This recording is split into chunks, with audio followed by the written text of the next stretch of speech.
இறங்கி வரும் மனதுக்குள் இறங்கி வரும் மல்லிகை சாரலாய் வேர்க்கும் நெஞ்சுக்கு விசிறி தந்ததாய் பரிமாற பரிமாற பசியேறும் பால் நிலா சுதைகளாய் கம்பன் விழா கவியரங்கு. தமிழ் வணக்கம். கோணார் தமிழ் உரையில் வாழும் தமிழே, கோணார் தமிழ் உரையில் வாழும் தமிழே, நட்சத்திர மலர்களை தூவி நிலவை வணங்கும் இரவு, நட்சத்திர மலர்களை தூவி நிலவை வணங்கும் இரவு, நுரை மலர்களை தூவி கடலை வணங்குவாள் கடல் கன்னி, எச்சி நாவில் பிறக்கும் தமிழே, எச்சி நாவில் பிறக்கும் தமிழே, உன்னில் எந்த எச்சிலும் ஒட்டுவதில்லை, அதுதான் உன்னாங்க. கவியரங்க தலைவர் அண்ணன் கவிதை பித்தன் நாவில் நடக்கும் தமிழே, கவியரங்க தலைவர் அண்ணன் கவிதை பித்தன் நாவில் நடக்கும் தமிழே, என் நாவில் நீ நடனமிடாவிட்டாலும் பரவாயில்லை, கொஞ்சம் நடந்தாவது வந்துவிடும். அன்னை தமிழுக்கு என் வணக்கம். SNK கவிதை பித்தன் கழகம் இது, SNK கம்பர் பித்தன் கழகம் இது, என்ன கம்மன் கழக தலைவர் SNK கம்பர் பித்தன் கழகம் இது. இந்த கழகத்திற்கு வந்திருக்கும் கவிதை பித்தனே, இந்த கழகத்திற்கு வந்திருக்கும் பித்தனே, நீ என்றைக்கும் கழகத்தின் பிள்ளைதான், நீ என்றைக்கும் கழகத்தின் பிள்ளைதான். அன்று கழகம் உன்னை கொண்டாடியது, அன்று கழகம் உன்னை கொண்டாடியது, இன்றும் கழகம்தான் உன்னை கொண்டாடுகிறது. கம்பன் கழகம்தான் உன்னை கொண்டாடுகிறது. உனக்கும் கம்பருக்கும், உனக்கும் கம்பர் பித்தருக்கும் ஒரே வித்தியாசம்தான், உனக்கும் கம்பர் பித்தருக்கும் ஒரே வித்தியாசம்தான். அவர் தாடி வைத்திருந்தார், நீ மீசை வைத்திருக்கிறாய். அவர் தாடி வைத்திருந்தார், நீ மீசை வைத்திருக்கிறாய். மாப்போசி, டிகேசி, வஉசி அத்தனை பேருக்கும் மீசை அழகு, அத்தனை பேருக்கும் மீசை அழகு. உனக்கும் கூடத்தான். நான் உன் மீசையை பார்க்கிறேன், அது மீசையா? இல்லை இல்லை, உன் மூக்கு குகைக்குள்ளே ஒரு சிறுத்தையும் புலியும் பதுங்கி இருக்கிறது, வால் மட்டும்தான் வெளியே தெரிந்து கொண்டிருக்கிறது. நான் புலி என்று சொன்னது எது தெரியுமா? தேசிய விலங்கைத்தான். நான் புலி என்று சொன்னது எதை தெரியுமா? தேசிய விலங்கைத்தான். கவியரங்க தலைவா, கலைஞர் எப்போதும் உனக்கு தலையாகவே இருந்தார், தலைவராகவே இருந்தார். கலைஞர் எப்போதும் உனக்கு தலையாகவே இருந்தார், நீ பூவாகவே இருந்தாய். அரசியலில் இருவருமே நான் நயமாகவே இருந்தீர்கள், இருவருமே நாணயமாகவே இருந்தீர்கள். நீ எம்எல்ஏவாக வென்றது, நீ சட்டமன்ற உறுப்பினர் எம்எல்ஏவாக வென்றது கந்தர்வக்கோட்டை, நீ வாழ்வதோ புதுக்கோட்டை. இந்த வேலூர் கோட்டை கவிஞரின் வணக்கம் உனக்கு. உனக்கு பிடித்தது காட்பாடி, என்னை கடைசியாய் அழைப்பதுதான் அழைப்பதில் இருக்கிறது, என்னை இடையில் அழைத்திருக்கிறாய். உனக்கு பிடித்தது காட்பாடி. என்ன என்று சொல்வார்கள் தெரியுமா? காட்பாடி என்றால் ரயில், வேலூர் என்றால் வெயில், தொரப்பாடி என்றால் ஜெயில் என்பார்கள். அதெல்லாம் பழைய மொழி ஆகிவிட்டது. இப்பொழுது காட்பாடி என்றால் VIT கல்விக்கோட்டை, வேலூர் என்றால் கற்கோட்டை ஜலகண்டேஸ்வரர் கற்கோவில், வேலூர் என்றால் VIT கல்வி கோயில், காட்பாடி என்றால் VIT கல்வி கோயில், வேலூர் என்றால் கோட்டை கற்கோயில், தொரப்பாடி என்றால் ஸ்ரீபுரம் பொற்கோயில் என்று பெருமையாக இப்பொழுது பேசியிருக்கிறார். இப்பொழுது மக்களாட்சி தான், இப்பொழுது நடப்பது என்ன? மக்களாட்சி தான். தடி கை பிடித்து தலைவரானார் தந்தை பெரியார், கொடி கை பிடித்து தலைவரானார் பேரறிஞர் அண்ணா, கொடி கை பிடித்து தலைவரானார் கலைஞர். இப்பொழுது நடி கை பிடிப்பவனெல்லாம் நாடாள நினைக்கிறான், இப்பொழுது நடி கை பிடிப்பவனெல்லாம் நாடாள நினைக்கிறான். கழக வானத்தில் இதுவரை நீ, கவியரங்க தலைவா, கழக வானத்தில் இதுவரை நீ சூரியனை மட்டுமே பாடினாய். நீ சந்திரனையும் பாடியிருந்தால், ராமச்சந்திரனையும் பாடியிருந்தால் அரசவை கவிஞனாய் அங்கே ஆகியிருப்பார்.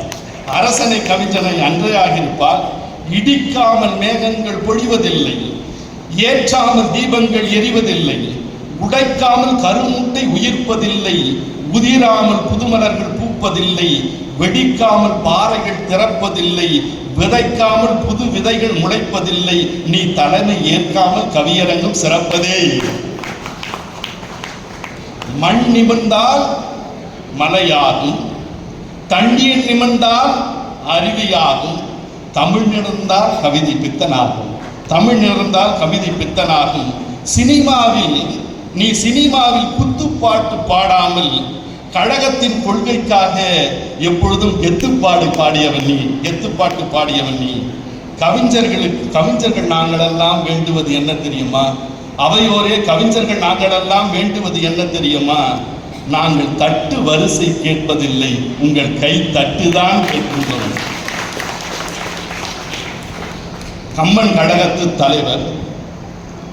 கழகத்து தலைவர் அண்ணன் செல்வம் அவர்கள், ஒரு விழா நடக்க வேண்டும் என்றால் செல்வம் தான் வேண்டும், கழகம் நடக்க வேண்டும், கம்மன் கழகம் சிறக்க வேண்டும் என்றால் செல்வம் தான் வேண்டும். செல்வமே தலைவராக வந்த பிறகு சிறப்புக்கு மறுப்பு சொல்லவா? சிறப்பாய் நடக்கிறது. திரைப்படத்துக்கு பெயர் போனது வேலூர், ஏன்னா பராசக்திங்க தான் எடுத்தது. திரைப்படத்திற்கு பெயர் போனது வேலூர். அந்த வேலூரில் இந்திய வரைபடத்தில் சேர்த்த பெருமை விஐடிக்கே சேரும். தாயினும் பரிவு காட்டும் தனிக்குணம் கொண்டவர் நீங்கள், தாயினும் பரிவு காட்டும் தனிக்குணம் கொண்டவர் நீங்கள். கண்ணை இமை காப்பதை போல் கம்பன் கழகத்தை காட்டி வரும் தலைவா. இரும்பு மனதையும் ஈர்க்கின்ற காந்தம் நீ. உயர்ந்த மனத்தாலே ஊரெறிய சிறப்பு பெற்றாய். தூக்கத்தில் இருக்கும் போதும் வேலூருக்கே ஆக்கங்கள் குவிக்க வேண்டி அன்றாட கனவு காணும் அற்புத மனிதர் நீங்கள் பசுமை நாயகர். எல்லோரும் செடியை நட்டுவிட்டுத்தான் மரம் நட்டதாய் சொல்லுவார்கள். நீ மட்டும்தான் தமிழகத்தில் மரத்தையே நட்டு வைத்த ஒரு மகத்தான தலைவன். நீ மட்டும் சென்னைக்கு செல்லும் போது கோடம்பாக்கம் வழியாக சென்று விடாது. நீ சென்னைக்கு செல்லும் போது கோடம்பாக்கம் வழியாக சென்று விடாது. சில இயக்குநர்கள் உன்னை ஹீரோவாக ஆக்க காத்திருக்கிறார்கள். நீரின்றி அமையாத உலகு, வள்ளுவன் சொன்னது. ராஜேந்திரா, நீரின்றி அமையாத உலகம் என்று வள்ளுவன் சொன்னது. நீரின்றி அமையாது கம்மன் கழகம் என்பது புதுமொழியாய் சொல்லுவது. முல்லைக்கு தேர் கொடுத்தான் பாரி, மரம் நடு விழா நடத்து, வெயிலூருக்கே நிழல் கொடுத்த பாரி, நவீன பாரி நீதானே. அண்ணன் சோலை அவர்கள் சோலைக்கு வராத கவிஞர்களே இல்லை, சோலைக்கு வராதவர்கள் கவிஞர்களே இல்லை என்பதுதான் புது வரலாறு. அவர் சொல்லுக்கு மட்டும் சொந்தக்காரர் அல்ல, கல்லுக்கும் சொந்தக்காரர் தான். அதனால் தான் அகலியை எனக்கு கொடுத்திருக்கிறார். அவருக்கு என்னுடைய வணக்கம். இப்பொழுது புரிகிறதா கல்லுக்கும் எனக்கும் உள்ள தொடர்பு? இப்பொழுது புரிகிறதா? அவையோருக்கு அற்புதமாய் பட்டிமன்ற பாவலர் அவர் ராமலிங்கனர், பட்டிமன்ற பாவலர் அவர், நகைச்சுவை நாயகர் அவர். கம்பன் விழாவில் ராமாயணத்தை கேட்க, கவியரங்கம் ராமாயணத்தை கேட்க ஒரு ராமலிங்கமே வந்திருப்பதுதான் மிகச் சிறப்பு. பதுமனார் ஐயா என் மாமனாரை காட்டிலும் மரியாதைக்குரியவர் அவர், கண்ணி தமிழ் வளர்க்கும் அற்புத மனிதர் அவர். தன்னாட வயதிலும் தமிழை தள்ளாத பெருந்தகை அவர். அற்புதமாக திருநாவுக்கரசரே இதற்கு பொருளாளராக இருக்கிற போது வேறு என்ன சொல்ல முடியும்? அற்புதமாக டாக்டர் எங்கள் ஐயா சமரசம் அவர்கள் ஈன்றெடுத்த புதல்வர் டாக்டர் இனியன் அவர்கள். இப்பொழுதெல்லாம் டாக்டர்கள் எப்படி தெரியுமா? ரணப்படுத்துவது குணப்படுத்துவதாக பணப்படுத்துகிற டாக்டர்கள் மத்தியில் தமிழோடு எங்களை இனப்படுத்துகிற டாக்டர் சமரசம் இல்லை அவர். அற்புதமாய் வண்ண தமிழால் வரவேற்றிருக்கிற ராஜேந்திரன், வருகை தந்திருக்கிற குடியேற்றம் கம்மன் கழகத்தினுடைய செயலாளர் திருமால் அவர்கள், திமிரியிலிருந்து வந்திருக்கிற கருணாநிதி. உங்கள் கவியரங்கத்தை கேட்பதற்கு ஒரு கருணாநிதியே வந்திருக்கிறார் என்பதுதான் சிறப்பு. அண்ணன் கலைமகள் இளங்கோ, அண்ணன் முகமது சகி, திராவிட கழகத்தின் வேலூரில் இருக்கிற மூத்த தமிழ் குடிமகன், அவரையும் வணங்கி என்னுடைய தமிழ் இயக்கத்தினுடைய தலைவர், செயலாளர், மாவட்ட செயலாளர் பொறுத்தருள வேண்டுகிறேன் குறுக்கீட்டுக்கு. அன்பே சொல்லுங்க. விரைவில் வாருங்கள், கொஞ்சம் அகலிகையாய் சீக்கிரமா இருக்கு. அதை வந்துட்டேன். அகலிகை நான் பேசுகிறேன். ராமா, உன் அன்னை கோசலையின் கருவயிற்றில் சுமப்பதற்கு முன், உன் அன்னை கோசலை உன்னை கருவயிற்றில் சுமப்பதற்கு முன் நான் உன்னை கருத்திடை சுமந்தவள் அகலிகை நான். உன் தாய் மணி வயிற்றில் சுமப்பதற்கு முன்பாக உன்னை மன வயிற்றில் சுமந்தவள் நான். ராமா, அகலிகை ஒரு பேர் அழகு, அகலிகை ஒரு பேரழகி என்று கம்பன் சொல்லுகிறார். அகலிகை ஒரு பேரழகி, 1000 நிலவை சேர்த்து வைத்த அழகு அவள் அழகு. அவளை போட்டோ எடுக்க பிளாஷ் தேவையில்லை, கொஞ்சம் சிரிக்க சொன்னாலே போதும், பிளாஷ் உடனே கிடைத்துவிடும். தேவேந்திரன் இந்திரன், அன்று தேவாதி தேவன் இந்திரன் அன்று முதல் சாமியார்களால் தான் பிரச்சனை. சாமியார்களை நம்பவே முடிவதில்லை. ஏனென்று சொன்னால் சாமியார்கள் எல்லாம் வெளியே காவியை கட்டிக் கொள்ளுகிறார்கள், உள்ளே சென்று தேவியை கட்டிக் கொள்ளுகிறார்கள்.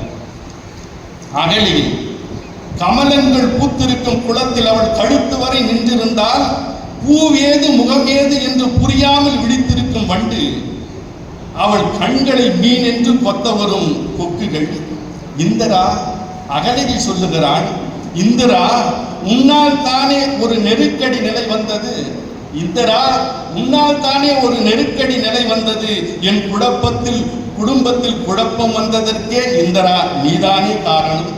கௌதம முனிவன், கௌதம முனிவா, நீயா முக்காலும் உணர்ந்த முனிவன்? கௌதமனே, நீயா முக்காலும் உணர்ந்த முனிவன்? கூவுவது சேவலா போலி சேவலா என்று தெரியாத நீயா முக்காலும் உணர்ந்த முனிவன்? பக்குவம் முடித்து வந்திருக்கும் பத்தினிக்கு, பக்குவ விரதம் முடித்து வந்திருக்கும் பத்தினிக்கு, கௌதமா, நீ அளவு சாப்பாடு மட்டும் பரிமாறினால் சரிபட்டு வருமா? நீ அளவு சாப்பாடு மட்டும் பரிமாறினால் சரிபட்டு வருமா? அவளுக்கு சத்துணவு அல்லவா சரியாக பரிமாறி இருக்க வேண்டும்.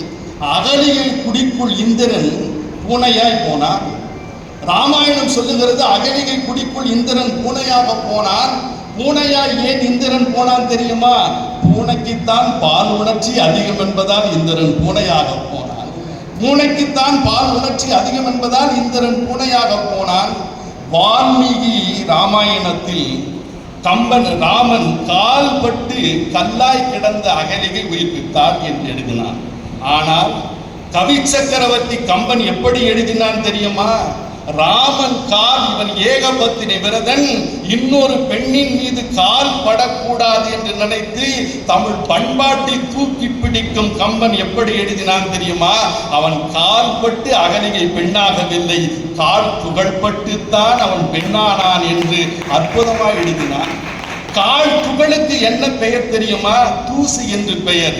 கவி சக்கரவர்த்தி தன் காவியத்தில் தூசு என்று எழுதவில்லை, தூசு என்று எழுதினால் கூட அதில் கால் வந்துவிடும் என்பதற்காக துகள் என்றே எழுதி முடித்தான், துகள் என்றே வென்று முடித்தான். மாதேவா என்று சொல்ல வேண்டிய சாமியார்கள், மாதேவா என்று சொல்ல வேண்டிய சாமியார்கள் மாதேவா என்றல்லவா சொல்லுகிறார்கள், மாதேவா என்றல்லவா சொல்லுகிறார்கள். திருவண்ணாமலைக்கு பக்கத்தில் ஒரு சாமியார், அவருக்கு 2 மாமியார். திருவண்ணாமலைக்கு பக்கத்தில் ஒரு சாமியார், அவருக்கு 2 மாமியார். இப்பொழுதெல்லாம் சாமியார்கள் கைலாசாவில் ஜல்சா பண்ணுகிறார்கள், கைலாசாவில் ஜல்சா பண்ணுகிறார்கள். அன்று இந்திரனால் அகலிகை நெருக்கடிக்கு உள்ளானால் தேவர் உலக கற்போ வழுவியது, பார் உலக கற்போ தழுவியது, ராமன் கால் துகளல்லவா அதை கழுவியது. தேவர் உலக கற்போ வழுவியது, பார் உலக கற்போ தழுவியது, ராமன் கால் துகளல்லவா கழுவியது. ராமா, நீ விரைவில் வந்தால் என் வாழ்க்கை விடிவெள்ளி ஆகும் என்று நினைத்தேன். ஆனால் நீ முடிவெள்ளி ஆன பிறகு வந்தாய் ராமா, முடிவெள்ளி ஆன பிறகு வந்தாய் ராமா. ராவணன் கூட பரவாயில்லை ராமா, இந்திரனை நோக்கும் போது ராவணன் கூட பரவாயில்லை ராமா. உன் மனைவி சீதையை சிறைப்படுத்தினானே தவிர அவன் ஒருபோதும் கரைப்படுத்தவில்லை. நிறைவாக முடிக்கின்றேன். ராமா, உன் அன்னை நான் சொல்லுகின்றேன், கற்பு நிலை என்று சொல்ல வந்தால் இரு கட்சிக்கு மத்து பொதுவில் வைக்க சொன்னான் பாரதி. உன் மனைவி சீதை கற்பை எடை போட வந்த கல் எது தெரியுமா ராமா? அது என்னை கல் என்று நினைக்காதே, படி கல் என்று நினைக்காதே. உன் மனைவி சீதையின் கற்பை எடை போட வந்த எடைக்கல் என்று நீ நினைக்க வேண்டும் என சொல்லி இதுவரையில் கேட்ட அவையோருக்கு உங்கள் பாதங்களை பாருங்கள், என் நன்றி மலர்கள் குவிந்திருக்கிறது என சொல்லி நல்வணக்கம் தெரிவித்து விடைபெறுகிறேன். வணக்கம்.